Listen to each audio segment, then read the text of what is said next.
The life of one man, Jesus Christ, has virtually changed every aspect of human life. While Christianity's roots were small and humble, today the Christian faith encompasses the globe. Despite these humble origins, Christianity has impacted culture more positively than any other worldview in history. One of Christianity's greatest impacts has been in its view of the value of human life. In the ancient world, child sacrifice was common. Women were considered to be property, and many civilizations killed their elderly and their unwanted children. Even today, many believe abortion is a social good and that euthanasia should be reconsidered. But Jesus provides a new perspective on the value of human life. He was a living example of the proper care and love of human beings.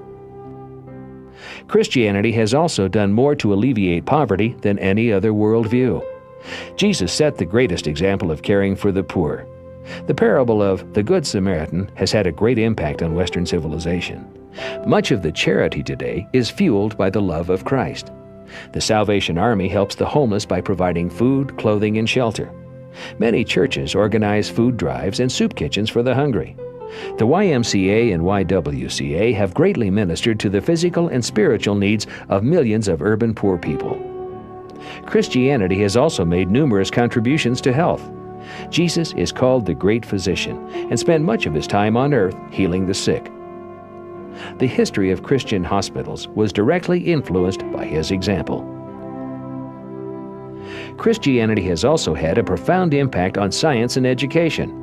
Modern science finds its basis in the Christian worldview. Christian scientists believed in a rational God who created a rational and understandable world. This gave rise to the possibility of scientific laws. Many early scientists were Christians or greatly influenced by the Christian worldview. The biblical Christian worldview also encouraged education for everyone, not just the elite. Universities such as Oxford, Cambridge, Harvard, Yale, and Princeton were originally established as schools for the training of clergy. Almost all of America's first universities had Christian origins.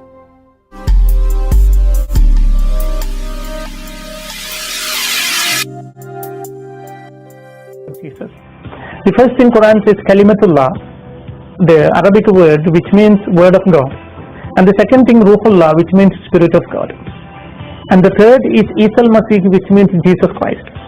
So Quran gives the name for Jesus, word of God, spirit of God, Jesus Christ.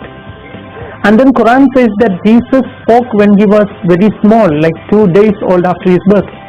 He began to speak. And then Quran says that Jesus cured a man born blind and a man with leukodema, leprosy, etc. Continuously Quran says that Jesus gave life to dead people. Jesus went to heaven, he is still alive and he will come again. When I saw all these things in Quran, my thinking was what the Quran says about Muhammad. You know, according to Quran, Prophet Muhammad is not the word of God, not the spirit of God, never spoke when he was 2 days old, never created any bird with mouth, never cured any sick people, never raised any dead people. He himself died, and according to Islam he is not alive and he will not come back.